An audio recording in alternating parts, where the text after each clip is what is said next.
Albertson Cup Series, and these are the NASCAR awards for 2018. And then thanks to Kamikaze Games for the idea. So the best race of the season.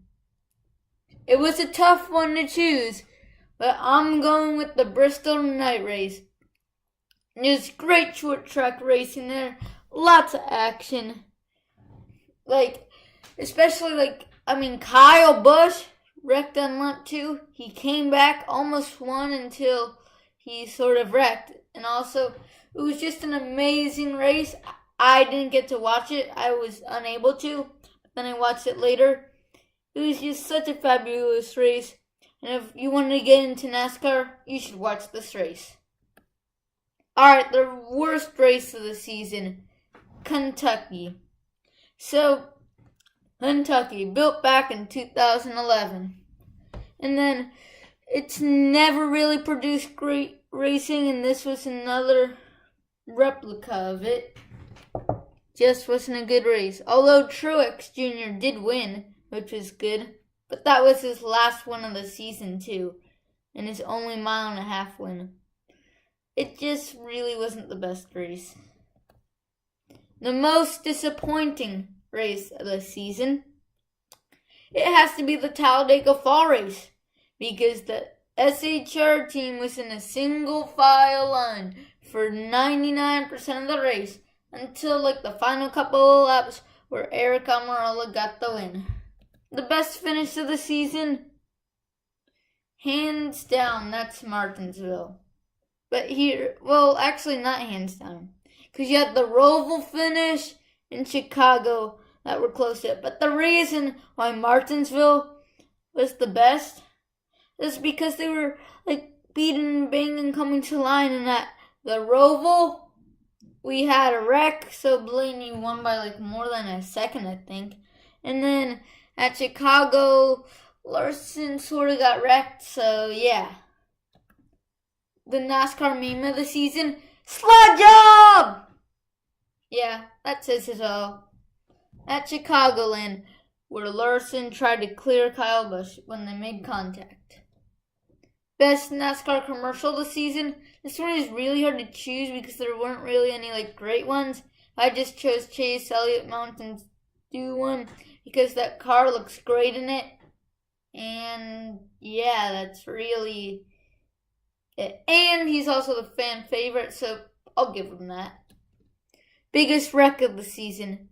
Now there might have been some big ones, but this one had Jamie McMurray rolling. And of course he had to land on top of Ryan Newman. But the thing was, it was in practice. And yes, practice still counts. Yeah, but that was just a huge wreck that had happened. Most heartbreaking moment of the season for me? Martinsville. I wanted Truex to win the award, but then at Homestead he didn't. The only reason why Homestead's not the most heartbreaking was because Logano got into it by wrecking Truex and he didn't necessarily wreck him, but he really roughed him up. Yeah, but my shirt says he may have won the battle, but he ain't winning the war. Go buy it if you like, but it's wrong. Most overachieving driver of the season has to be Bacon Boy, Aric Almirola. Almost won 2 or 3 times. Remember that he got jumped by Austin Dillon at Daytona? Cough, cough.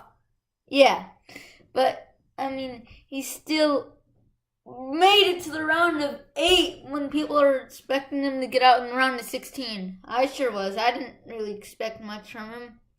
He just had a great season, overachieved, just showed how bad that Richard Petty Motorsports car was. The worst setback of the season. This has to go to Denny Hamlin. Got out in the first round of the playoffs. Really didn't contend for any wins this year at all. Wrecked a bunch. Just not the best season for Denny Hamlin. Christopher Bell has a good chance of replacing him, possibly for 2020. Driver that deserved the championship most. Kyle Busch, 8 wins. Just a really great year. And the reason why it's not Harvick is because he cheated twice. But Kyle Busch, just had a really felt like dominant year. Even in the playoffs, even though he only won 2 races, felt like he was still like there all the time. And then the have you ever, no I've never moment has to be the Roval. Well, I didn't get a picture of Larson barely making it in here, but I would have. But Johnson goes spinning the grass. Looks like Truex is going to win. Collects Truex too. Then Blaney comes out of nowhere and wins. Yeah, that is it for the show, and I hope you enjoyed.